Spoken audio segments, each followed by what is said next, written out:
منہاج قرآن کی منلی اور اس کے ساتھ فورم کے ساتھ تعلق رکھنے والے جملہ قائدین، ذمہ داران اور کارکنان، بالخصوص واجب الاحترام قابل صد احترام محترم المقام محترم انار خان گردن صاحب، صدر تحریک منہاج القرآن ضلع راولپنڈی، واجب الاحترام محترم المقام محترم محمد آصف مرزا صاحب، ناظم تحریک منہاج القرآن ضلع راولپنڈی، واجب الاحترام حضرت علامہ مولانا نیاز امین صاحب، محترم المقام محترم محمد فاروق صدی صاحب، سرپرست منہاج القرآن اسلامک سینٹر اور جامع مسجد امیر حسین، واجب الاحترام میرے بھائی محسن بڑے انتہائی شفیق ہستی، اپنے علاقے کا فخر اور پہچان، علم کی دنیا میں ایک عظیم نام اور عظیم مقتدا، پروردگار حضور شیخ الاسلام آغوش حضور شیخ الاسلام پروفیسر ڈاکٹر محمد طاہر القادری، حضرت علامہ پروفیسر علی اکبر آوان صاحب، انتہائی واجب الاحترام شاگرد رشید حضور شیخ الاسلام پروفیسر ڈاکٹر محمد طاہر القادری، حضرت علامہ پروفیسر ارشد علی مصطفی صاحب، انتہائی واجب الاحترام محترم المقام جملہ عزیزان محترم علماء کرام بزرگان دین۔ اللہ کا شکر ہے کہ جس نے ہمیں آج اپنے مقدس گھر میں سجدہ گاہ میں جمع ہو کر قرآنی تعلیمات کو سننے، سمجھنے اور استفادہ کرنے کا موقع ہے۔ دعا ہے کہ اللہ پاک ہمیں قرآنی تعلیمات کو سمجھ کر ان پر عمل کر کے عملی طور پر قدم اٹھاتے ہوئے معاشرے پہ پھیلانے اور لاگو کرنے کی توفیق۔ آپ کو علم ہے کہ تحریک منہاج القرآن ضلع راولپنڈی کے زیر اہتمام 5 روزہ دروس عرفان القرآن کا سلسلہ جاری ہے، اور آج اسی سلسلہ کی یہ دوسری نشست ہے۔ آج کا ہمارا موضوع جیسا کہ آپ کے سامنے اعلان کیا گیا وہ ہے زکوٰۃ کی فضیلت و اہمیت اور زکوٰۃ کی برکات، یعنی زکوٰۃ کی فرضیت پہ بات نہیں ہوگی، زکوٰۃ کی فضیلت و اہمیت پہ بات۔ اور کل کا جو ہمارا موضوع ہے، میرے بھائی واجب الاحترام شاگرد رشید حضور شیخ الاسلام، عظیم مذہبی اسکالر، فاضل منہاج یونیورسٹی لاہور، محترم المقام محترم حضرت علامہ محمود احمد مسعود صاحب کل وہ تشریف لائیں گے۔ ان کا موضوع ہے عقیدہ توحید، جس حد تک ممکن ہو سکے عقیدہ توحید کی جزئیات پر بات کریں۔ انتہائی یونیک موضوع ہے، بہت خوبصورت موضوع ہے۔ کل آپ تشریف لائیں میں کوئی کسی حوالے سے بھی شرکت کی، سب کو مبارکباد بھی پیش کرتا ہوں، اور جتنے احباب خواتین و حضرات تشریف لائے ہیں سب کا شکریہ بھی ادا ہے کہ آپ لوگوں نے تحریک منہاج القرآن کی کال پہ لبیک کہا اور اس نشست کا حصہ بنے اور رونق۔ جو آیہ کریمہ میں نے آپ کے سامنے تلاوت کی ہے، اس میں اللہ پاک نے ارشاد فرمایا اقیموا الصلاۃ، اے لوگوں نماز قائم، وآتوا الزکاۃ، اور زکوٰۃ ادا کرو، وارکعوا مع الراکعین، اور رکوع کرو رکوع کرنے والوں کے ساتھ۔ اگر آیا مبارکہ کی ترتیب پہ غور کیا جائے، اللہ پاک نے پہلے نماز کا ذکر فرمایا، قیام نماز کی بات کر کے مطلق حکم دینے کے بعد قیام نماز کی بات کر کے فرمایا زکوٰۃ ادا کرو، اور زکوٰۃ کی ادائیگی کا حکم دینے کے بعد نماز کے رکن کی بات کی، ارکان کی، اور فرمایا رکوع کرو رکوع کرنے والوں کے ساتھ۔ اب ایک سوال ہے، سوال یہ ہے کہ رکوع کرنا، سجدہ کرنا، قیام کرنا، یہ نماز کا حصہ ہے یا زکوٰۃ کا حصہ ہے؟ نماز کا حصہ ہے، تو ہونا تو یہ چاہیے تھا کہ اللہ پاک ترتیب یہ رکھتے کہ اقیموا الصلاۃ، نماز کو قائم کرو، وارکعوا مع الراکعین، اور رکوع کرو رکوع کرنے والوں کے ساتھ۔ اور نماز کی جزئیات کو، ارکان کو بیان کرنے کے بعد پھر فرمایا جاتا کہ آتوا الزکوٰۃ، زکوٰۃ کو ادا کرو۔ اللہ پاک نے نماز کی ادائیگی کا حکم دینے کے مان بعد، فوری بعد زکوٰۃ کی ادائیگی کا حکم دیا، اور زکوٰۃ کی ادائیگی کے بعد نماز کے رکوع اور سجدے کی بات کی۔ جو چیز سمجھ میں آتی ہے وہ یہ ہے کہ اللہ پاک نے، اور آپ قرآن پاک کا مطالعہ کریں تو بے شمار مقامات ہیں، بے شمار مقامات ہیں جہاں پہ اللہ پاک نے زکوٰۃ کو نماز کے ساتھ جوڑ کے بیان کیا ہے۔ اقیموا الصلاۃ وآتوا الزکوٰۃ، نماز قائم کرو، زکوٰۃ ادا کرو۔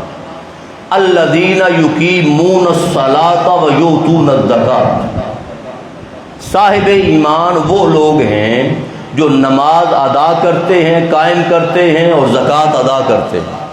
تو بیشتر مقامات قرآن پاک کے ہیں جہاں زکوٰۃ اور نماز کو جوڑ کے بیان کیا، اور یہاں بھی وہی اسلوب ہے، فرمایا نماز قائم کرو، زکوٰۃ ادا کرو۔ اس سے جو بات سمجھ میں آتی ہے وہ یہ کہ اگر بندہ صاحب نصاب ہو اور زکوٰۃ ادا نہ کرے، بندہ صاحب نصاب ہو اور زکوٰۃ ادا نہ کرے، تو جو بات سمجھ میں آتی ہے وہ یہ کہ زکوٰۃ اگر ادا نہ کی جائے تو نماز بھی اللہ کی بارگاہ میں قبول نہیں ہوتی۔ بالکل زکوٰۃ کو نماز کے ساتھ جوڑ کے رکھا۔ نماز اللہ کی بارگاہ میں جھکاتی ہے، نماز اللہ کی بارگاہ میں جھکاتی ہے، اور زکوٰۃ انسان کا وجود بناتی ہے۔ جس مال سے پیسہ دیا جاتا ہے اس مال کے ذریعے انسان کا وجود تعمیر ہوتا ہے، بنتا ہے۔ اب مال تو تھا حلال، مال تھا حلال، کمایا حلال ذریعے سے تھا، طریقہ حلال تھا، اسباب حلال تھے، جو مال اس کے پاس تھا جائز تھا، مگر جب زکوٰۃ نہ دی تو وہی حلال مال حرام ہو گیا، ناپاک ہو گیا۔ جب زکوٰۃ ادا نہ کی تو وہ جو حلال اور جائز مال تھا وہ پاک نہ رہا۔ تو جب وہی ناپاک مال انسان کے وجود میں جائے گا، اور اس مال سے جب انسان کے وجود کی تعمیر ہوگی تو نماز قبول۔ آقا علیہ السلام نے فرمایا کہ اگر ایک حرام کا لقمہ انسان کے پیٹ میں چلا جائے تو 40 دن تک اللہ کی بارگاہ میں دعا قبول نہیں ہوتی۔ تو فرمایا زکوٰۃ دو تاکہ من پاک ہو، زکوٰۃ دو تاکہ مال پاک ہو، مال بھی پاک ہو اور تمہارا بھی تزکیہ اور تصفیہ ہو، پھر جب اللہ کی بارگاہ میں آ کے سجدہ کرو گے تو اللہ کی بارگاہ میں نماز قبول۔ اس کو ایک اور مقام پہ فرمایا اور میں قد افلح من تزکا،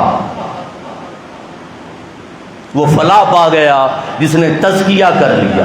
اب زکوٰۃ من کی بھی ہے، زکوٰۃ مال کی بھی ہے۔ وہ فلاح پا گیا جس نے اپنا تزکیہ کر لیا، من پاک کر لیا۔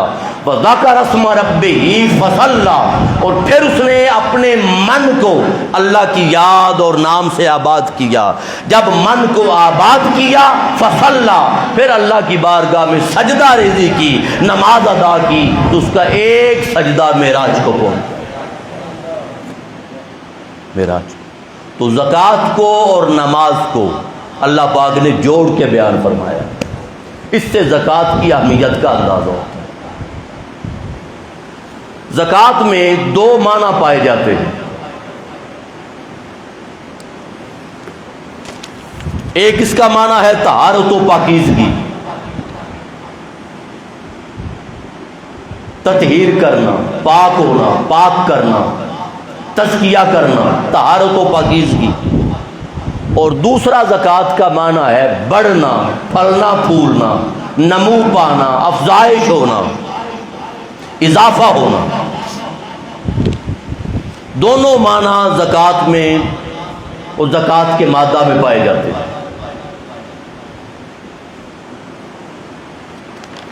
اس ضمن میں اب میں زیادہ لغوی بحث اور تفصیلات کی طرف جائے بغیر میں آیات کی طرف آتا ہوں۔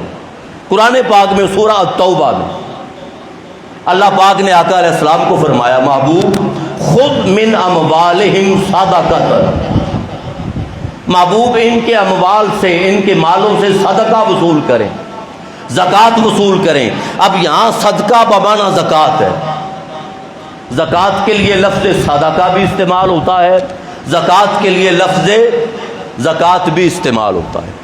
جو 8 مصارف زکوٰۃ اللہ پاک نے بیان فرمائے، ان کے لیے بھی جو لفظ استعمال کیا، فرمایا انما الصدقات للفقراء والمساکین والعاملین علیہا، تو یہاں بھی زکوٰۃ کے لیے لفظ صدقہ استعمال کیا۔ تو فرمایا محبوب خذ من اموالہم صدقۃ، محبوب ان کے مال سے زکوٰۃ لیجئے، اور وہ زکوٰۃ لے کر فرمایا تطہرہم وتزکیہم بہا، اس زکوٰۃ کے ذریعے ان کو بھی پاک کیجئے اور ان کے اعمال، ان کی نیکیوں اور ان کے مال میں اضافہ بھی کیجئے۔ دو لفظ استعمال ہوئے ہیں، فرمایا تطہرہم، اس زکوٰۃ کے ذریعے ان کو پاک کیجئے، وَتُزَكِّيهِمْ بِهَا، اور برکت دے کر ان کی نیکیوں میں اور ان کے مال میں اضافہ بھی کیجیے۔ دونوں مطلب ہے زکوٰۃ کا، بڑھنا، پھلنا اور پھولنا کسی چیز کا، اور دوسرا پاک ہونا، طاہر ہونا، تطہیر کا۔ اب فرمایا محبوب خود من اموالہم صدقۃ، محبوب ان کے مالوں سے زکوٰۃ لیں، تطہرہم وتزکیہم بہا، اور اس مال کے ذریعے ان کو پاک کریں۔ حالانکہ زکوٰۃ دی تھی مال کی، اور ہونا یہ چاہیے تھا کہ محبوب ان کے مالوں سے زکوٰۃ لیں، تطہر اموالہم وتزکی اموالہم بہا، اور زکوٰۃ لے کر اس کے ذریعے ان کے مال کو پاک کریں اور ان کے مال میں اضافہ کریں۔ مگر یہ نہیں فرمایا، فرمایا تطہرہم وتزکیہم بہا، محبوب زکوٰۃ لے کر ان کے من کو پاک کریں، ان کو طہارت دیں، ان کا تزکیہ کریں، ان کا تصفیہ قلب و باطن کریں، ان کا من اجلا کریں، ستھرا کریں، اور گناہ سے، نفرت سے، بغض سے، اناد سے، تکبر سے اور ان علائق سے مولا ان کے من کو، محبوب ان کے من کو پاک کریں۔ تطہرہم وتزکیہم بہا، تو مال دینی ہے، زکوٰۃ دینی ہے مال کی، زکوٰۃ ادا کرنی ہے مال سے، اور پاک ہونا ہے زکوٰۃ دینے والے، تزکیہ ہونا ہے اس کے من کا جس نے زکوٰۃ ادا کرنی ہے۔ تو ایک تو یہ کہ زکوٰۃ ادا کر کے تزکیہ قلب و باطن اور نفس ہوا، دوسرا یہ کہ اعمال نیکیاں بڑھیں، تیسرا یہ کہ جس مال سے زکوٰۃ ادا کی وہ مال پاک ہوا، چوتھا یہ کہ جس مال سے زکوٰۃ ادا کی اس مال میں اضافہ ہوا۔ اور یہ بات کر کے آگے فرمایا محبوب صلی علیہم، محبوب ان کے لیے دعا بھی فرما دے، ان کے لیے اپنے لب بھی ہلا دے۔ جب آپ دعا کر دیں گے اللہ کی بارگاہ میں تو محبوب یہ آپ کے غلام ہیں، یہ آپ کی دعا ان صلاتک سکن لہم، آپ کی دعا ان کے لیے سکون قلب کا باعث ہے۔ ان کو یقین ہو جائے گا کہ محبوب کی زبان سے الفاظ نکل گئے اور اللہ کی بارگاہ میں التجا ہو گئی، اب ہمارے حق میں دعا رد نہیں ہوگی، تو محبوب ان کے لیے دعا بھی کر دیں۔ تو جب زکوٰۃ ادا کی تو ایک تو طہارت مال ہوئی، دوسرا طہارت نفس ہوئی، تیسرا مال میں اضافہ ہوا، چوتھا نیکیوں میں اضافہ ہوا، اور پانچواں آقا علیہ السلام کی دعا ملی، آقا علیہ السلام کا وسیلہ ملا، حضور کا واسطہ ملا، اجابت دعا ہوئی، قبولیت دعا ہوئی۔ اور پھر یہ جو لفظ استعمال کیا خذ من اموالہم صدقۃ، محبوب ان کے بالوں سے آپ صدقہ لیں، مطلب ڈائریکٹ آقا علیہ السلام کی ذات کو حکم ہے کہ ان کے مالوں سے زکوٰۃ وصول کریں۔ اب جب یہ آیہ مبارکہ اتری اور آیہ مبارکہ کا نزول ہوا تو کیا خیال ہے، اسلام صرف جو آج مسجد نبوی کی چار دیواری ہے اور جو اس دور میں مدینہ پاک شہر تھا، کیا اسلام صرف اس ایریے میں ہی محدود تھا یا پھیل چکا ہوگا؟ پھیل چکا ہوگا، قبائل شامل تھے، لوگ شامل تھے۔ آقا علیہ السلام کو اللہ پاک نے حکم دیا کہ محبوب ان کے مالوں سے زکوٰۃ وصول کریں، خود من اموالہم، آپ وصول فرمائیں۔ اب عاملین زکوٰۃ تھے، عمال تھے، زکوٰۃ اکٹھی کرنے والے تھے، قبائل میں جانے والے تھے، اور قبائل سے زکوٰۃ اکٹھی کر کے آقا علیہ السلام کی بارگاہ میں پیش کرنے والے احباب تھے۔ زکوٰۃ تو وہ لاتے تھے اور حضور کی بارگاہ میں پیش کر دیتے تھے۔ تو زکوٰۃ عاملین زکوٰۃ اکٹھی کرتے، مگر اس حکم کے تحت اللہ پاک نے فرمایا محبوب آپ وصول کریں۔ تو پتہ یہ ہوا کہ لانے والے تو اور افراد تھے مگر حقیقت میں وصول فرماتے تھے تاجدار کائنات۔ وہ زکوٰۃ آتی دست مصطفیٰ میں تھی صلی اللہ علیہ وآلہ وسلم، آقا علیہ السلام کے ہاتھوں میں آتی تھی۔ اور اس آیہ مبارکہ پہ اگر غور کیا جائے تو یہ آیت آج بھی ہے قرآن پاک میں۔ تو مطلب یہ ہے جب زکوٰۃ ادا کی جاتی ہے، زکوٰۃ دی جاتی ہے، تو دیکھنے میں تو اللہ کے بندوں کو دی جاتی ہے، ان کی کفالت کی جاتی ہے، ان کے کام آیا جاتا ہے۔ زکوٰۃ غربا وصول کرتے ہیں، مساکین وصول کرتے ہیں، مگر آیہ مبارکہ کی روشنی میں جو بات سمجھ میں آئی وہ یہ کہ ظاہری طور پہ زکوٰۃ کو جو بھی وصول کرے حقیقت میں زکوٰۃ دست مصطفیٰ میں جاتی ہے۔ آقا علیہ السلام وصول فرماتے، اور پھر اسی آیہ مبارکہ میں آگے فرمایا الم یعلموا ان اللہ هو یقبل توبہ عن عبادہ، کیا یہ نہیں جانتے کہ اللہ پاک اپنے بندوں سے توبہ قبول فرماتا ہے؟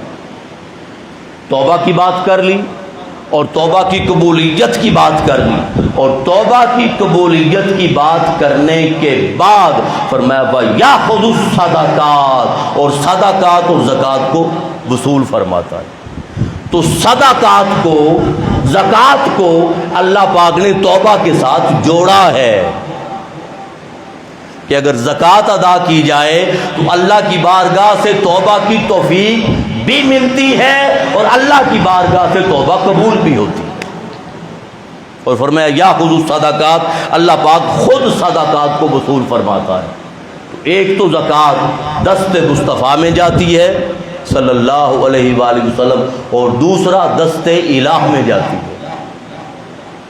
آقا علیہ السلام نے فرمایا، حدیث پاک میں ہے، حضور نے فرمایا وَلَا يَقْبَلُ اللَّهُ إِلَّا الطَّيِّبَ، فرمایا اللہ پاک پاک چیزیں وصول فرماتا ہے، پاک مال سے دی ہوئی زکوٰۃ وصول فرماتا ہے۔ ایسا نہیں ہے کہ مال تو ناپاک ہے، ذریعہ ناپاک ہے، مال حرام ہے، طریقہ ناجائز ہے، اور اس میں سے زکوٰۃ دے کر بندہ کہے کہ میں ذرا مال کو ہی پاک کروا لوں، ایسا نہیں۔ فرمایا پاک چیزیں اور پاک مال میں سے اللہ پاک وصول فرماتا ہے، الا اخذها الرحمن بیمینہ، اور وہ جو زکوٰۃ دی جاتی ہے اور پاک چیزیں اللہ کے راہ میں دی جاتی ہیں، فرمایا اللہ دائیں ہاتھ سے وصول فرماتا ہے، اللہ پاک اپنے دائیں ہاتھ سے وصول فرماتا ہے۔ وَإِن كَانَتْ تَمْرَةً، فرمایا اگرچہ وہ کھجور ہی ہو، فرمایا فَتَرْبُو فِي كَفِّ الرَّحْمَٰنِ، وہ اللہ کے ہاتھوں میں بڑھتی چلی جاتی ہے، نشو و نما پاتی چلی جاتی ہے، اضافہ ہوتا چلا جاتا ہے، زیادہ ہوتی چلی جاتی ہے، فرمایا حَتَّى تَكُونَ أَعْظَمَ مِنَ الْجَبَلِ، حتیٰ کہ بڑھتے بڑھتے بڑھتے وہ پہاڑ سے بھی بڑی ہو جاتی ہے۔ وہ تھوڑی سی چیز ہے، کھجور ہے یا ہلکی سی تھوڑی سی چیز ہے، مگر اللہ کے ہاتھ میں بڑھتے بڑھتے بڑھتے فرمایا وہ پہاڑ سے بھی بڑی ہو جاتی۔ فرمایا کما یربی احدکم فلوبہ او فصیلا، فرمایا جیسے تم کو چھوٹا گھوڑے کا بچہ لے لو، اونٹنی کا بچہ لے لو، اور اس کو جب تم پالتے ہو تو وہ بڑھتے بڑھتے بڑا ہوتے ہوتے جوان ہوتا چلا جاتا ہے تمہارے ہاتھوں میں، اسی طرح زکوٰۃ جتنی بھی کم کیوں نہ ہو، جو بھی ہو اور جو بھی اللہ کی بارگاہ میں خرچ کیا جائے، جتنا بھی کم نہ ہو، کم کیوں نہ ہو، اس کو کم نہ سمجھیں، اللہ کے ہاتھ میں بڑھتے بڑھتے وہ پہاڑ سے بھی بڑا ہو جاتا ہے۔ اب یہاں ایک اور بات سمجھ میں آئی، وہ یہ کہ ایک تو جس مال سے زکوٰۃ دی تھی وہ مال بڑا، جس مال سے زکوٰۃ دی تھی وہ مال بڑا، اور دوسرا جو مال اللہ کی بارگاہ میں پہنچا وہ ہمارے لیے قیامت تک بڑھتا رہا۔ تو یہاں بھی بڑا، وہاں بھی توشہ آخرت بڑا، دنیا میں بھی مال بڑا، اللہ کی بارگاہ میں بھی ہمارے جانے سے پہلے وہ جو دیا تھا وہ بڑھتا رہا۔ پھر آقا علیہ السلام نے فرمایا ان اللہ عز وجل یقبل الصدقات ویأخذها بیمینہ، فرمایا اللہ عز وجل صدقات کو وصول فرماتا ہے، قبول فرماتا ہے، زکوٰۃ کو لیتا ہے اور اپنے دائیں ہاتھ سے وصول فرماتا ہے۔ فیربیھا لأحدکم، اور فرمایا اس کی تربیت کرتا رہتا ہے، بڑھاتا رہتا ہے، اس کو پالتا رہتا ہے، کس کے لیے؟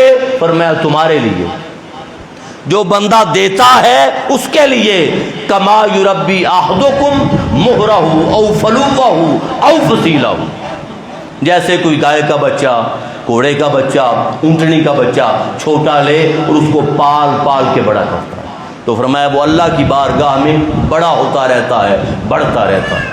اور فرمایا حتیٰ ان اللقمۃ، حتیٰ کہ اگر ایک لقمہ بھی کسی کو دیا ہوگا، فرمایا لتصیر مثل احد، وہ بڑھتے بڑھتے بڑھتے احد پہاڑ کی طرح بڑھ جائے گا، بڑا ہوگا۔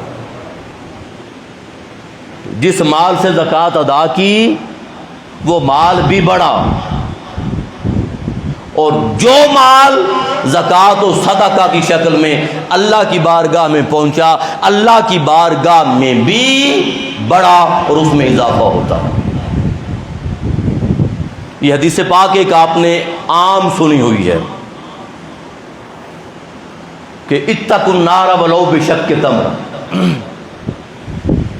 آگ سے بچو اگرچہ کھجور کا ایک ٹکڑا دے کر ہی کیوں، سنی ہوئی ہے۔ اور پھر آقا علیہ السلام نے فرمایا یا عائشہ تو لا ترد المسکین ولو بشق تمرہ، اے عائشہ مسکین کو واپس نہ لوٹانا، اگرچہ ایک کھجور کا ٹکڑا ہی پاس ہو، زیادہ چیز نہ ہو تو وہ دے کے بھیجنا. یا عائشہ تو تحب المساکین، مساکین سے محبت کرتی رہنا. وقربیہم، ان کو اپنے قریب کرنا. فإن اللہ یقربک یوم القیامہ، اور اللہ پاک تمہیں قیامت والے دن اپنے قریب کرے گا. اب یہ جو الفاظ ہیں، یا عائشہ لا ترد المسکین ولو بشق تمرہ، مسکین کو رد نہ کرنا، واپس نہ لوٹانا، چاہے کھجور کا ایک ٹکڑا ہی کیوں نہ ہو. اب دیکھیں، عام طور پہ جو ترجمہ کیا جاتا ہے وہ ہے کہ کھجور کا ٹکڑا بشق تمر، حق ہے، کوئی انکار نہیں. مگر ایک ترجمہ آج میں اپنے قائد حضور شیخ الاسلام کی توجہات اور ان کے صدقے سے، آپ علماء جانتے ہیں، آپ کے سامنے علماء کے سامنے جسارت کرنے لگا ہوں. وہ یہ جو لفظ ہے بشق تمرہ، کھجور کا ٹکڑا، شق کہتے ہیں کٹ کو، چیرے کو، چیرا دینا، کاٹنا، کٹ لگانا، عربی میں شق اسے کہتے ہیں. جیسے آقا علیہ السلام کا شق صدر ہوا، واقعہ معراج میں بھی، پہلے بھی شق صدر ہوا. چاند کو 2 ٹکڑے کیا گیا تو فرمایا اقتربت الساعہ، علامات قیامت میں سے قیامت قریب آ گئی. اور علامت کیا تھی؟ فرمایا وانشق القمر، تو چیرا دینا، کٹ لگانا، عربی میں اس کو شق کہتے ہیں. اس پہ اگر غور کیا جائے تو آج آپ جب افطاری کریں گے تو اس کو دیکھیے گا ذرا. جب کھجور کھولی جاتی ہے، استعمال کی جاتی ہے، تو کھجور کے اندر گٹھلی ہوتی ہے، گٹھلی میں ایک کٹ لگا ہوتا ہے، چیرا ہوتا ہے، کٹ. اس کٹ کے اندر باریک سا ایک سفید رنگ کا دھاگا ہوتا ہے، باریک سا ایک سفید رنگ کا دھاگا ہوتا ہے. یہ اشارہ اس طرف ہے کہ اے عائشہ، اگر اتنی چھوٹی سی چیز دے کر بھی آگ سے بچا جائے تو بچو. یہ تم جو دے رہی ہو نظر آنے میں چھوٹی ہے، مگر جب اللہ کی بارگاہ میں جائے گی تو بڑھتے بڑھتے کتنی بڑی ہو جائے گی. لہذا اتنی بھی چھوٹی سی شے اگر اللہ کی بارگاہ میں صدقہ کرو تو وہ بھی رائے گاں نہیں جائے گی، وہ اللہ کی بارگاہ میں محفوظ ہوگی. ترغیب. پھر صدقات کے بڑھنے کے حوالے سے پھر اللہ پاک نے فرمایا، ان تقرضوا اللہ قرضا حسنا، فرمایا اگر تم اللہ کی بارگاہ میں قرض حسنا دو. اب مال دیا کس نے ہے؟ اللہ پاک نے. مال و دولت کا مالک کون ہے؟ اللہ پاک. ہم تو امین ہیں، مالک نہیں ہیں، ہم امانت دار ہیں، مالک نہیں ہے. دیا اس نے، صلاحیت اس کی اس نے دی، عطا اس کی طرف سے، کرم اس نے فرمایا، مگر دے کر فرما رہا ہے ان تقرضوا اللہ قرضا حسنا، اگر تم اللہ کو قرض حسنا دو، اگر تم اللہ کو قرض حسنا دو، فرمایا فیضاعفہ لکم، اللہ تمہارے لیے کئی گنا بڑھا دے گا. اب صرف یہاں اضافہ کی بات نہیں کی، آگے پھر فرمایا وَيَغْفِرْ لَكُمْ، تمہیں معاف بھی فرما دے گا، تمہاری بخشش بھی فرما دے گا، تمہارے گناہ بھی مٹا دے گا، تمہارے گناہ بھی مٹا دے گا. اب دیکھیں اضافہ بھی ہوا، اضافہ بھی ہوا، تزکیہ بھی ہوا. ذہن میں ایک سوال جا سکتا ہے کہ ایک ہی وقت میں ایک ہی لفظ میں دونوں معنی کیسے پائے گئے، کہ طہارت بھی ہوئی، تزکیہ بھی ہوا، تصفیہ قلب و باطن بھی ہوا، اور مال میں اور نیکیوں میں اضافہ بھی ہوا. یہ کیسے ممکن ہے؟ سادہ سی مثال ہے. اگر آپ فصل بوئیں تو جو بھی فصل کاشت کرنی ہو اس کا پھل، اس کا بیج بویا جاتا ہے. جب بیج بویا جاتا ہے تو فصل اگتی ہے، پیدا ہوتی ہے، اور فصل کے ساتھ کچھ جڑی بوٹیاں ایسی بھی ہوتی ہیں جن کے بیج ہم یا آپ بوتے نہیں ہیں، وہ خود بخود اگاتی ہیں. ان کو کہتے ہیں خود رو جڑی بوٹیاں یا خود رو پودے. کنڈیاری ہے، پکھڑا ہے، گھاس پھوس ہے، مختلف چیزیں خود اگاتی ہیں. تو پھر کیا کیا جاتا ہے؟ فصل کی، کیاریوں کی گوڑی چوکی کی جاتی ہے. جب گوڑی چوکی کی جاتی ہے، صفائی کا عمل کیا جاتا ہے، ان خود رو پودوں کو تلف کیا جاتا ہے، نکالا جاتا ہے. تو جب فصل کی تطہیر ہو جاتی ہے، صفائی ہو جاتی ہے، اور اضافی پودے جن کا کوئی مقصد نہیں ہوتا جب ان کو تلف کر دیا جاتا ہے، نکال لیا جاتا ہے، تو فصل کی ساری طاقت اصل پھل پہ مرتکز ہو جاتی ہے. اصل فصل پہ زمین کی ساری طاقت مرکوز ہو جاتی ہے اور پھل دو گنا ہو جاتا ہے. تو زکوٰۃ کے عمل میں طہارت بھی ہے اور زکوٰۃ کے عمل میں اضافہ بھی ہے، بڑھنا بھی ہے. پھر فرمایا اللہ پاک نے سورہ الروم میں فرمایا وما آتیتم من زکوٰۃ، جو کوئی بھی تم زکوٰۃ دیتے ہو، اللہ کی راہ میں زکوٰۃ ادا کرتے ہو، تریدون وجہ اللہ، اور زکوٰۃ دینے کا مقصد اللہ کی رضا ہے،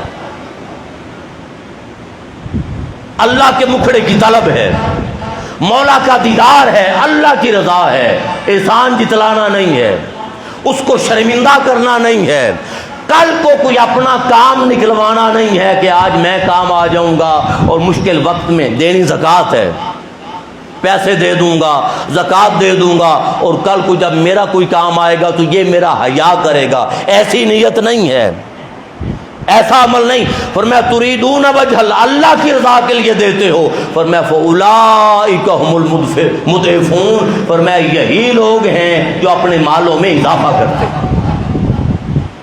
باقاعدہ اضافہ کا لفظ آیا، فاولئک هم المضعفون، فرمایا یہی لوگ ہیں جو اپنے مالوں میں اضافہ کرتے رہتے ہیں.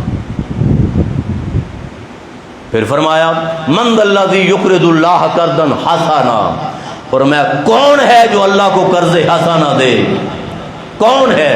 فیضاعفہ لہ اضعافا کثیرا، تو پھر اللہ پاک کئی گنا بڑھا کر اس کو واپس لوٹا دے. جب ہم آئے تو آیات کی تلاوت ہو رہی تھی، آیات بینات کی، اور یہ حصہ تلاوت ہو رہا تھا. فرمایا مثل الذین ينفقون اموالهم فی سبیل اللہ، جو لوگ اپنے مال اللہ کے راستے میں خرچ کرتے ہیں، صدقہ و خیرات کے طور پہ، زکوٰۃ کے طور پہ اللہ کے راستے میں خرچ کرتے ہیں. فرمایا کمثل حبۃ، ان کی مثال اس دانے کی سی ہے جو زمین میں بویا تو فرمایا انبتت سبع سنابلا، اس ایک دانے سے 7 بالیاں نکلی، اس ایک دانے سے 7 بالیاں نکلیں. فی کل سنبلۃ مئۃ حبہ، اور فرمایا ہر بالی میں 100 دانہ پیدا ہوا، ہر بالی میں 100 دانہ پیدا ہوا. اور فرمایا یہ تو وہ حد ہے جو میں نے بتا دی کہ ایک دانہ بویا، ایک دانے کے نتیجے میں 7 بالیاں نکلیں، اور ہر بالی میں 100 دانہ بنا، یعنی ایک کے بدلے میں 700. تو فرمایا یہ تو وہ حد ہے جو میں نے بتا دی ہے، جو میں نے گنوا دی ہے، جس کا اعلان کر دیا. مگر واللہ یضاعف لمن یشاء، اللہ جس کے لیے چاہتا ہے اس سے بھی زیادہ بڑھا کے عطا کرتا ہے، اس سے بھی زیادہ بڑھا کے عطا کرتا. تو 700 تو منیمم 10 سے لے کر 700 ہے نا، حد ہے منیمم. تو فرمایا اس کی قید میرے لیے کوئی نہیں ہے، میں جتنا چاہوں بڑھا کے عطا کر دوں.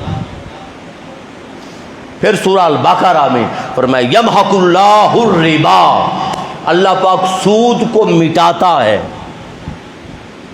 ختم فرماتا ہے. وَيُرْبِي الصَّدَقَاتِ، اور صدقات کو بڑھاتا ہے. اب پھر ایک سوال یہ ہے کہ جب بندہ زکوٰۃ ادا کرتا ہے، مال میں سے دیتا ہے زکوٰۃ، پیسوں میں سے یا عشر دیتا ہے، زکوٰۃ دیتا ہے اللہ کی راہ میں، تو چیز جاتی ہوئی تو نظر آتی ہے، اور اللہ پاک ہر جگہ پہ ارشاد فرما رہا ہے، اور آقا علیہ السلام ارشاد فرما رہے ہیں کہ جو تم مال دیتے ہو وہ مال بڑھتا ہے، جس میں سے دیتے ہو وہ بھی بڑھتا ہے، جو دیتے ہو وہ بھی بڑھتا ہے۔ تو سوال یہ ہے کہ جاتا ہوا تو نظر آتا ہے مال، مگر آتا ہوا نظر نہیں آتا۔ اللہ پاک نے فرمایا کہ بڑھتا ہے، اضافہ ہوتا ہے، زیادہ ہوتا ہے۔ تو بھئی مال تو ہاتھوں سے جا رہا ہے اور ہاتھوں میں آ نہیں رہا، تو کیسے پتا چلے بڑھتا ہے، اضافہ ہوتا ہے؟ تو سنیں، جب برکت کا لفظ استعمال کیا جائے تو برکت نام ہی اس چیز کا ہے جو بڑھتی تو رہے مگر بڑھتی ہوئی نظر نہ آئے،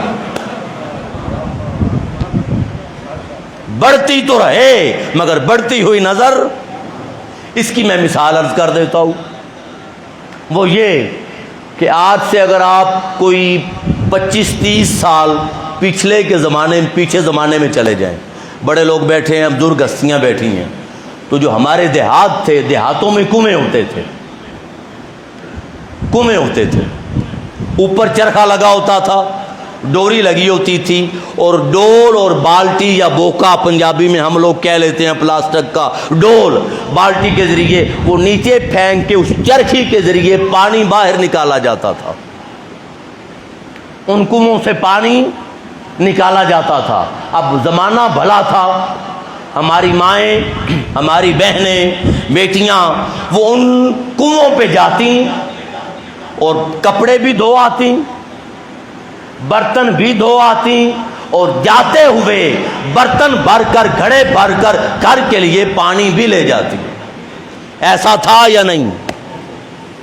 اب پورا گاؤں کپڑے دھو لیتا، پورا گاؤں برتن دھو لیتا، اور پورا گاؤں، موٹریں تو تھی نہیں اس دور میں، اور پورا گاؤں گھر میں وضو کے لیے، پینے کے لیے، استعمال کے لیے پانی لے جاتا، مگر کبھی اس کنویں کا پانی ختم ہوا؟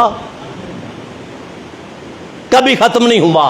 مگر اگر کوئی کنارے پہ کھڑا ہو جائے اور بڑے غور سے دیکھے کہ میں نے دیکھنا ہے پانی بڑھتا کب ہے، ختم نہیں ہوتا، مگر میں نے دیکھنا ہے کہ پانی میں اضافہ کب ہوتا ہے، بڑھتا کب ہے، کب فلو آتا ہے، کب نیچے سے پریشر آتا ہے، کب پانی بڑھتا ہے، تو جتنا مرضی غور سے دیکھتے رہیں بڑھتا ہوا پانی نظر نہیں آتا۔ اس کنویں کو عربی میں البرکتن کہتے ہیں، برکہ۔ اب با کے نیچے زیر ہے تو برکہ بن گیا، اور با پہ زبر آ جائے تو بارکہ بن گیا، برکت بن گئی۔ تو مطلب برکتن اس کنویں کو کہتے ہیں جس کا پانی بڑھتا تو رہے مگر بڑھتا ہوا نظر نہ آئے۔ لہذا برکت اس حقیقت کا نام ہے، اس چیز کا نام ہے برکت، جو بڑھتی تو رہے مگر بڑھتی ہوئی نظر نہ آئے، تھوڑے پیسوں میں پوری پڑ جائے، اس کو برکت کہتے ہیں۔ ایمرجنسیز نہ آئیں، مصائب نہ آئیں، مشکلات نہ آئیں، تکلیفیں نہ آئیں، بیماریاں نہ آئیں، تنخواہ تھوڑی ہو مگر گھر آسودہ ہو، گھر آسودہ ہو، کوئی تکلیف نہ آئے، اللہ کی بارگاہ سے کرم ہو، اس کو برکت کہتے ہیں۔ آقا علیہ السلام نے فرمایا داؤ امراضکم بالصدقہ، فرمایا اپنی بیماریوں کا علاج صدقہ و زکوٰۃ دے کر کیا کرو۔ مطلب ہاسپٹل میں جاؤ گے، تکلیف ہوگی، بیماری ہوگی، پیسہ لگے گا، پریشانی ہوگی، گھر کا نظام معطل ہوگا، مسائل ہوں گے، لہذا بہتر ہے کہ اللہ کی بارگاہ میں صدقہ دیتے رہو تاکہ تمہیں کوئی بیماری آئے ہی نہ۔ وہ پیسے جو ادھر لگانے ہیں وہ اللہ کی بارگاہ میں صدقہ دو تاکہ شفا یابی بھی رہے، مال بھی بڑھتا رہے، من بھی پاک رہے، مال بھی پاک رہے، نیکیوں میں اضافہ ہوتا رہے، اور گناہ مٹتے رہیں، اور گناہ مٹتے رہیں۔ فرمایا ان تبدوا الصدقات فنعما ہی، فرمایا اگر تم صدقات ظاہر کر کے دو، دکھلا کے دو، واضح کر کے، یہ بھی بہتر ہے۔ یہ بھی پنکھا لگا دیا، نام لکھ دیا برائے سال ثواب فلاں، واٹر کولر لگا دیا، نام لکھ دیا برائے سال ثواب، تاکہ لوگ دیکھیں اور ان کو ترغیب ملے کہ میں بھی دوں، میں بھی نیکی میں شریک ہوں۔ اور فرمایا وَإِن تُخْفُوهَا، اور اگر تم چھپا کے رکھو، وَتُؤْتُوهَا الْفُقَرَاءَ، اور چھپا کے فقراء کو دو، غریبوں کو دو، ایک ہاتھ سے دوسرے ہاتھ کو پتہ نہ چلے، چھپا کے دو، فرمایا فَهُوَ خَيْرٌ لَكُمْ، یہ تمہارے لیے بہتر ہے، وَيُكَفِّرُ عَنْكُمْ من سیئاتکم، اور یہ تمہارے گناہوں کو مٹاتا ہے۔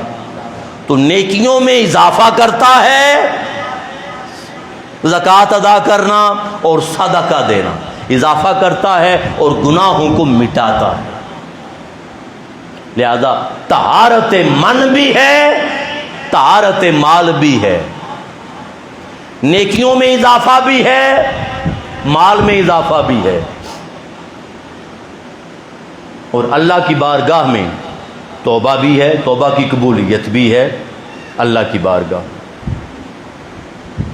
فرمایا الشیطان یعدکم الفقر، شیطان تمہیں ڈراتا ہے کہ مال نہ دینا، مال کم ہو جائے گا، فقر کا ڈر سناتا ہے۔ وَيَأْمُرُكُمْ بِالْفَحْشَاءِ، اور فوش کاموں کا حکم دیتا ہے۔ وَاللَّهُ يَعِدُكُمْ مَغْفِرَةً، اللہ تمہیں مغفرت کا وعدہ دیتا ہے، اس کی طرف بلاتا ہے۔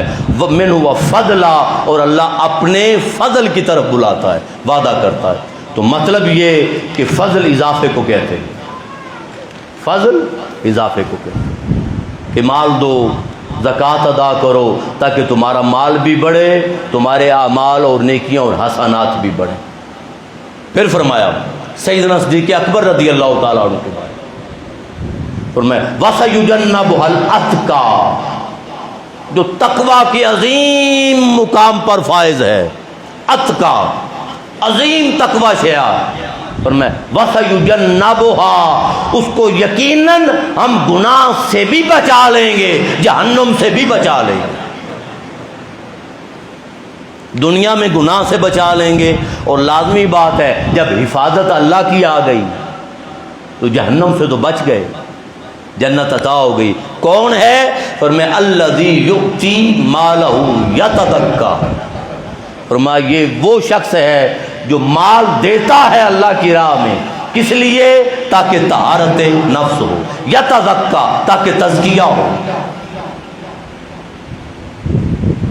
اور فرمایا یہ جو مال دیتا ہے اور سیدنا بلال رضی اللہ تعالیٰ عنہ کو آزاد کرواتا ہے، فرمایا بمال احد عندہ من نعمت تجزی، جس کو آزاد کروا رہا ہے اس کا اس پر کوئی احسان نہیں ہے، کوئی بدلہ نہیں ہے، یہ اس کے زیر بار نہیں ہے، احسان مند نہیں ہے۔ فرمایا الا ابتغاء وجہ ربہ الاعلی، وہ آزاد کرواتا ہے اور مال لٹاتا ہے، اس کا مقصد اللہ کا بکھڑا، اللہ کی رضا ہے۔ اور آگے گارنٹی دے دی، فرمایا والا سوف یرضی، یقیناً اللہ اس سے راضی ہوگا۔ سوفا کا لفظ جب اللہ اور رسول کے لیے آئے تو ان قریب یا اس کا معنی نہیں بنتا، وہ یقین کا معنی دیتا ہے، فرمایا یقیناً اللہ اس سے راضی۔ پھر قرآن پاک میں فرمایا لوگوں وَأَنفِقُوا مِمَّا رَزَقْنَاكُمْ، جو کچھ ہم نے تمہیں دیا، جو عطا کیا کسی بھی شکل میں، فرمایا وہ خرچ کرتے رہو، اللہ کی راہ میں دیتے رہو، خرچ کرتے رہو۔ من قبل ان یاتی احدکم الموت، قبل اس کے کہ تم میں سے کسی کو موت آ جائے۔ زندگی کو غنیمت جانو اور زکوٰۃ کی اہمیت کو سمجھو اور صدقہ و خیرات کی۔ فرمایا موت سے پہلے جتنا خرچ ہو سکتا ہے اللہ کی بارگاہ میں خرچ کر لو۔ مما رزقناکم، جو ہم نے تمہیں عطا فرمایا ہے، دیا بھی ہم نے ہے، عطا بھی ہم نے فرمایا ہے، لہذا جتنا ہو سکتا ہے خرچ کر لو قبل اس کے کہ موت آ جائے. جب موت آئے گی اور قیامت والے دن میرے پاس آؤ گے, پھر کہو گے فیقول, پھر کہو گے رب لو اخرتنی الی اجل قریب, اگر کوئی تھوڑا مجھے مہلت اور مل جاتی, فاصدق واکن من الصالحین, پھر میں صدقہ کرتا, زکوٰۃ ادا کرتا اور صالحین اور نیک لوگوں میں سے ہو جاتا. تو فرمایا موت سے پہلے صدقہ کر لو, موت سے پہلے اپنے مال کی زکوٰۃ ادا کر لو, کیونکہ زکوٰۃ ادا کرنا, یہ جو لفظ آیا ہے نا من قبل ان یاتی احدکم الموت, تمہیں اچانک موت آ جائے اور موقع نہ ملے, تو زکوٰۃ اور صدقہ ناگہانی موت سے بچاتا ہے. اچانک موت اچھا شگون نہیں ہے, یاد رکھ لیں. بندے کو توبہ کا موقع ہی نہیں ملتا, توفیق ہی نہیں ملتی, وقت ہی نہیں ملتا. اللہ کی بات, اچانک موت آ گئی, اچانک اٹیک ہوا, وقت ہی نہیں ملا. راستے میں جا رہے تھے, وقت ہی نہیں ملا. تو اگر کوئی بیمار ہو, کسی کو کوئی اشارات مل جائیں, کوئی نشانیاں مل جائیں کہ میرا وقت قریب آ رہا ہے, تو وہ بندہ رجوع کرے گا یا نہیں کرے گا؟ رجوع کرے گا اللہ کی بارگاہ کی طرف جاتے ہوئے. تو فرمایا صدقہ و خیرات اور زکوٰۃ فرمایا اچانک اور ناگہانی موت سے بچاتا ہے. مطلب موت سے پہلے اللہ کی بارگاہ میں توبہ کی توفیق دیتا ہے. موت سے پہلے اللہ کی بارگاہ میں توبہ کی توفیق دیتا ہے. فرمایا اور دوسرا فرمایا اگر تم دنیا میں زکوٰۃ نہیں دو گے تو جب میرے پاس آؤ گے تو مواخذہ ہوگا. پہلی بات تو کھڑے ہونے میں شرمساری ہوگی, سامنا کرنے میں. پھر جب مواخذہ ہوگا تو سوائے پچھتاوے کے کچھ نہیں ملے گا. جب گرفت ہوگی, مواخذہ ہوگا تو سوائے پچھتاوے کے کچھ نہیں ملے گا. اور تیسری بات, تھا تو مسلمان, اسلام لایا تھا, کلمہ پڑھتا تھا, کچھ اعمال نیک بھی ہوں گے, زکوٰۃ میں کمزوری ہوگی, تو جب اپنی سزا مکمل کر کے جائے گا, بالآخر کلمہ گو نے جنت میں تو جانا ہے, جنت میں تو جانا ہے. جب اپنی سزا مکمل کر کے جنت میں جائے گا تو اپنا مقام دیکھے گا اور اس آدمی کا مقام دیکھے گا جو صدقہ و خیرات اور زکوٰۃ ادا کرتا تھا. پھر حسرت ہوگی کہ کاش نماز کے ذریعے, روزے کے ذریعے, حج کے ذریعے, نوافل کے ذریعے وہ مقام و مرتبہ, فقط ان اعمال کے ذریعے وہ مقام و مرتبہ نہ مل سکا جو زکوٰۃ دینے والا لے گیا. تو پھر خواہش ہوگی کہ مولا کاش موقع مل جاتا اور میں تیری بارگاہ میں خرچ کرتا اور آج میں بھی یہ مقام پا لیتا. ایک بات یاد رکھیں, وہ یہ کہ زکوٰۃ اور پیسہ خرچ کرنا, اللہ کی راہ میں دینا, واحد یہ وہ عمل ہے جس سے دل پہ چوٹ آتی ہے. نماز سے دل پہ چوٹ نہیں آتی, نماز بلکہ انسان کو پھلاتی ہے. میں نمازی, میں مؤذن, میں خادم, میں صفے سیدھی کرنے والا, میں صفائی کرنے والا, میں دین کی خدمت کرنے والا, مجھے عزت نہیں دی گئی, فلاں فلاں فلاں, مطلب خود نکال لے. تو مطلب جو نیک عمل ہے, نیک عمل اگر کامل ہاتھ نہ ہو پیچھے تو بھئی نمازیں شیطان نے پڑھی تھیں یا نہیں, سجدے شیطان نے کیے تھے یا نہیں, علم بھی تھا اس کے پاس, سارا کچھ تھا, مگر بات یہ ہے کرنے کی کہ جو نماز ہے, روزہ ہے, اعمال ہیں, تلاوت آیات ہے, یہ کبھی انسان کو, انسان کی طبیعت میں عجب, تکبر بھی لے آتی ہے اور میں بھی آ جاتی ہے. صدقہ اور زکوٰۃ جب مال محنت سے کمایا ہوتا ہے, خون پسینے کی کمائی سے کمایا ہوتا ہے, سارا دن محنت کر کے جب مال کما کے بندہ لاتا ہے اور اس میں سے جب کمائی کے مال میں سے مال نکلتا ہے, پیسہ نکلتا ہے اور بندہ زکوٰۃ دیتا ہے تو دل پہ چوٹ آتی ہے, دل پہ چوٹ آتی ہے. لہذا مال دینا اور زکوٰۃ ادا کرنا یہ وہ واحد عمل ہے جو دل کی کنجوسی کو ختم کرتا ہے، دل کے بخل کو ختم کرتا ہے، کنجوسی کو ختم کرتا ہے۔ آقا علیہ السلام نے فرمایا، سیدنا ابو ہریرہ رضی اللہ تعالیٰ عنہ سے حضور نے فرمایا البخیل بعید من اللہ، فرمایا بخیل اللہ سے دور ہے،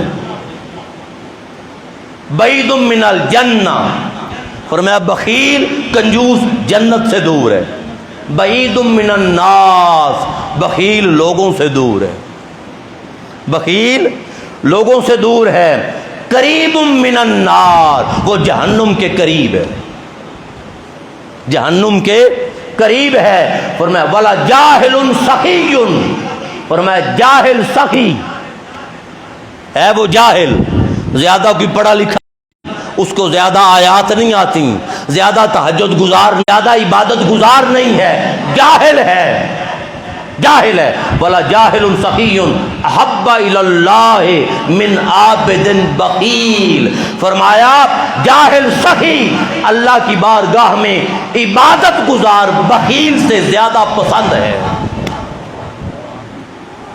زیادہ محبوب ہے، زیادہ محبوب ہے۔ چونکہ زکوٰۃ دینے سے، صدقہ دینے سے اور پیسہ خرچ کرنے سے تنگ ظرفی ختم ہوتی ہے، کنجوسی ختم ہوتی ہے، بخل ختم ہوتا ہے، بخل ختم ہوتا ہے۔ اور پھر یہ جو مقام ہے سورہ المزمل میں آیت نمبر 20، فرمایا لوگو اقیموا الصلاۃ، نماز کو قائم کرو، وآتوا الزکوٰۃ، زکوٰۃ کو ادا کرو، وَأَقْرِضُوا اللَّهَ قَرْضًا حَسَنًا، اور اللہ کو قرض حسنہ دو، تو ہوگا کیا؟ فرمایا وَمَا تُقَدِّمُوا لِأَنفُسِكُمْ، فرمایا جو کوئی بھی تم اپنے لیے میری بارگاہ میں بھیجو گے، جو کوئی چیز بھی اپنے لیے میری بارگاہ میں بھیجو گے، من خیر، اچھی چیز میں سے، فرمایا تجدوہ عند اللہ، فرمایا اس کو تم اللہ کی بارگاہ میں پالو، اللہ کی بارگاہ میں پالو گے، وہ خیرن، وہ بڑی بہتر حالت میں ملے گی، جو دو گے اس سے کئی گنا بہتر حالت میں، یہ خیر ہے، وَأَعْظَمَ أَجْرًا، اور اس کا بہت بڑا اجر ہے، بہت بڑا اجر ہے۔ وَاسْتَغْفِرُ اللَّهَ، اللہ سے معافی مانگتے رہو، إِنَّ اللَّهَ غَفُورٌ رَحِيمٌ، اللہ پاک غفور بھی ہے، وہ رحیم۔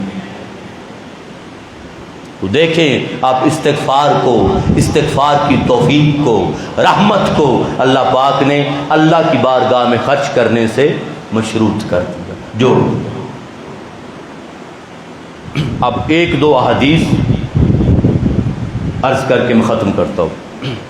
آقا علیہ السلام نے فرمایا لوگو ان الصدقۃ لتطفی عن اہلها حر القبور، فرمایا جو صدقہ ہے، جو زکوٰۃ ہے، وہ زکوٰۃ دینے والے پر قبر کی آگ مٹا دیتا ہے، بجھا دیتا ہے، قبر کی آگ بجھا دیتا ہے۔ وَإِنَّمَا يَسْتَظِلُّ الْمُؤْمِنُ، فرمایا قیامت والے دن مومن کو اس کے صدقہ کے سائے میں جگہ عطا کی جائے، یستظل المؤمن یوم القیامت فی ظل صدقاتہ، اس کے صدقہ کے سائے میں جگہ دی جائے گی۔ نفسا نفسی کا عالم ہوگا، سوا نیزے پر سورج ہوگا، مگر صدقہ و خیرات کرنے والا اور زکوٰۃ ادا کرنے والا اپنے صدقہ کے سائے میں پرسکون ہوگا، پرسکون ہوگا۔ پھر فرمایا حضرت انس بن مالک سے آقا علیہ السلام نے فرمایا ان الصدقۃ لتطفی غضب الرب، فرمایا صدقہ اللہ کی ناراضگی کو ختم کرتا ہے، اللہ کے غضب کو ختم کرتا ہے، ختم کرتا ہے۔ وَتَدْفَعُ مَيْتَةَ السُّوءِ، اور بری موت کو دور کرتا ہے۔ وہ جو پہلے بات میں نے عرض کی کہ صدقہ و خیرات اور زکوٰۃ ناگہانی موت سے بچاتا ہے، ناگہانی موت سے بچاتا ہے۔ حضرت ابو ہریرہ سے ہے رضی اللہ تعالیٰ عنہ قال قال رسول اللہ صلی اللہ علیہ وسلم، آقا علیہ السلام نے فرمایا من آتاہ اللہ مالا، جس کو اللہ پاک نے مال عطا فرمایا، جس کو اللہ پاک نے مال عطا فرمایا، فلم یؤدی زکاتہ، اور اس نے اس مال میں سے زکوٰۃ ادا نہ کی، اس مال میں سے زکوٰۃ ادا نہ کی، فرمایا مثل لہ مالہ یوم القیامت شجاعا اقرد، فرمایا قیامت والے دن اس کا مال ایک گنجا سانپ بنا دیا جائے گا، وہ آئے گا اس کی گردن میں توق بن جائے گا، یتوق ہو یوم القیامہ، گردن میں توق بن جائے گا، پھر وہ کھینچے گا اور گردن کو دبائے گا اور گردن کو دبوچ کر اور دبا کر کہے گا ثم یقول انا مالو کا، میں وہ تیرا مال ہوں، میں وہ تیرا مال ہوں، وانا کنزو کا، میں وہ تیرا خزانہ ہوں جو دنیا میں تو جمع کیا کرتا تھا۔ لہذا عزیزان محترم، زکوٰۃ کی اہمیت اپنی جگہ اٹل ہے، اور زکوٰۃ کو بے شمار مقامات پر اللہ پاک نے ملا کے بیان کیا کہ لوگو اگر زکوٰۃ ادا کرو گے تو تزکیہ نفس ملے گا، تزکیہ نفس ملے گا تو نماز اللہ کی بارگاہ میں قبول۔ اس صدی میں، اس دور میں عزیزان محترم، آپ کو دعوت عام ہے، یہ جو 8 مصارف زکوٰۃ قرآن پاک میں اللہ پاک نے بیان فرمائے، انما الصدقات للفقراء والمساکین والعاملین علیہا والمؤلفۃ القلوب وفی الرقاب والغارمین فی سبیل اللہ وابن السبیل، یہ جو مصارف زکوٰۃ بیان کیے، آپ اگر وزٹ کریں اور آپ آئیں، تشریف لائیں اور مرکز میں لاہور منہاج القرآن ویلفیئر فاؤنڈیشن کو آپ دیکھیں اور سابقہ ریکارڈ اور ٹریک ریکارڈ دیکھیں تو آپ کو نظر آئے گا کہ منہاج القرآن ویلفیئر فاؤنڈیشن 8 کے 8 مصارف پر کما حق کو عمل کر رہی ہے اور صرف کر رہی ہے۔ زلزلہ زدگان کی بات ہو، آپ کو منہاج القرآن کے نوجوان نظر آئیں گے، سیلاب زدگان کی بات ہو، منہاج القرآن کے نوجوان نظر آئیں گے آپ کو۔ آغوش یتیم بچوں کی 36 کروڑ روپے کی لاگت سے لاہور میں جو بلڈنگ تعمیر ہوئی، آپ پورے لاہور اور علاقے کا وزٹ کر لیں، یتیم بچوں کے لیے اتنی اعلیٰ بلڈنگ ہی نہیں ملے گی کہیں اور استعمال ہوئی۔ اور مزے کی بات یہ کہ جب اس کی بنیادیں تعمیر ہو رہی تھیں تو کوئی ایک اللہ کا نیک بندہ، اس نے کہا حضور میں ساری بلڈنگ خود تعمیر کرواؤں گا، بنیادیں بن گئیں، اس کا وصال ہو گیا، بنیادیں آغوش کی اور فنکیر ہوم، بنیادیں بن گئی، اس کا وصال ہو گیا، اب وہ تعمیر تو ہو گئی، مگر مجھے یہ بتائیں کہ جب اس نے کہا کہ میں ساری بلڈنگ خود تعمیر کرواؤں گا اور بنیادوں میں اس کا پیسہ شامل ہے، تو بتائیں پھر سارا ثواب اسے ملا یا نہیں ملا؟ تو کوئی پتہ نہیں موت کب آ جائے، کوئی پتہ نہیں موت کب آ جائے۔ یتیم بچوں کی کفالت، غریب بیٹیوں کی شادیاں، اجتماعی شادیاں، ابھی پچھلے دنوں تقریب ہوئی ہے لاہور میں، اور صرف مرکز پہ نہیں، بین الاقوامی سطح پر جگہ جگہ یتیم بچیوں کی اجتماعی شادیوں کے فنکشن ہوتے ہیں، آپ دیکھتے رہتے ہیں۔ ایک آخری 2 منٹ کا واقعہ بیان کر کے ختم کر دیتا ہوں۔ میرا علاقہ ہے اکاڑا، دیپال پور کا ایک شخص ہے، بھٹی ہے اور بڑا مالدار ہے، کروڑ پتی آدمی، وہ وزٹ کرنے آیا آغوش میں۔ جب اس نے وزٹ کیا، بچوں کو دیکھا، بچوں کو ملا، کمرے دیکھے، نظام دیکھا، سیٹ اپ دیکھا، ہر بچے کا بیڈ الگ، ہر بچے کا ٹیبل لیمپ الگ، فریج پڑی ہوئی ہے، فریج بھری ہوئی ہے فروٹ سے، ہر بچے کا اکاؤنٹ الگ کہ جو پیسے بچوں کے لیے آتے ہیں وہ ان کے اکاؤنٹ میں، اے سی لگے ہوئے ہیں، ایک نظام انتظامیہ ہے، آیا ہے کپڑے دھونے کے لیے، تیار کرنے کے لیے، استری کرنے کے لیے، باربر ہے خط کرنے کے لیے، بال بنانے کے لیے، باربر، سارا ایک نظام ہے، سسٹم، اور 1 روپیہ بھی یتیم بچوں سے، اور جہاں 10 سے 12 ہزار روپیہ انگلش میڈیم میں آغوش میں کسی امیر خاندان کا بچہ دے کر پڑھ رہا ہے اور ٹیبل پہ بیٹھ کے میس استعمال کر رہا ہے، وہی کھانا وہی معیار ساتھ بیٹھ کر غریب اور یتیم بچہ 1 روپیہ دیے بغیر اسی کے ساتھ برابری کی سطح پہ بیٹھ کے انجوائے کر رہا ہے، تعلیم حاصل کر رہا ہے۔ یعنی یہ احساس بھی نہیں کہ یہ یتیم ہے، یہ غریب ہے۔ جب اس نے سارا نظام دیکھا، سسٹم دیکھا، تو اس نے ایک بچے سے سوال کیا کہ بیٹا وہ جو زلزلہ آیا تھا اس میں اس کے والدین شہید ہو گئے تھے۔ اس نے سوال کیا کہ بیٹا آپ کے والد کا کیا نام ہے؟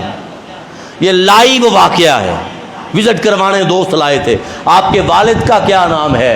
وہ بلا تأمل اور بلا جھجک اس نے فوری بولا کہ میرے والد کا نام ڈاکٹر محمد طاہر القادری۔ اس کی آنکھوں میں آنسو آ گئے، کہتا ہے میں کروڑ پتی ہو کر اپنے بچوں کو وہ سہولیات نہ دے سکا جو ڈاکٹر طاہر القادری نے ان کو دے دی۔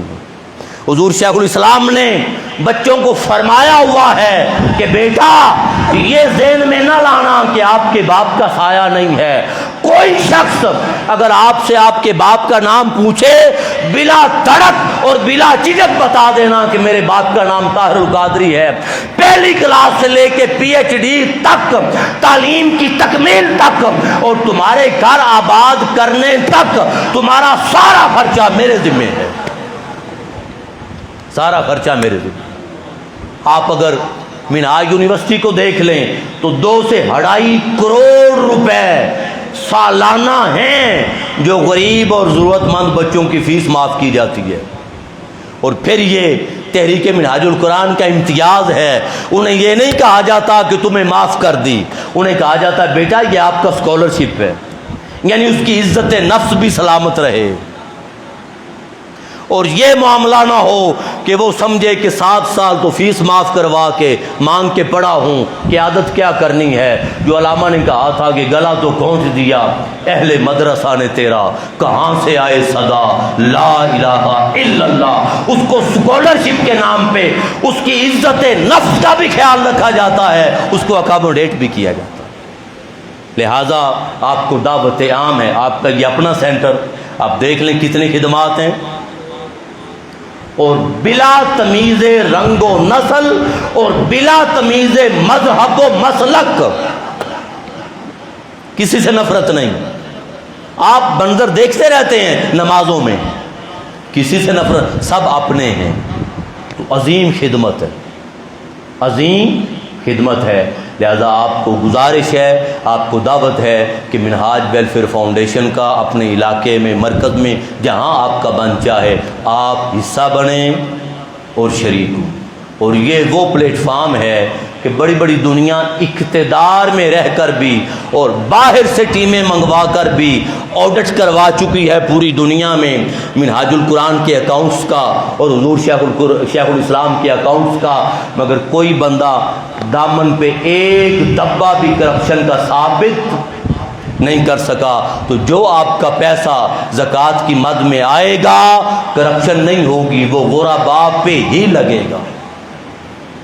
اللہ پاک آپ کا آنا قبول فرمائے، بیٹھنا قبول فرمائے، وقت دینا قبول فرمائے، شریک ہونا اور 5 روزہ نشستوں کی رونق بننا اللہ پاک اپنی بارگاہ میں قبول فرمائے۔ والسلام علیکم ورحمۃ اللہ وبرکاتہ۔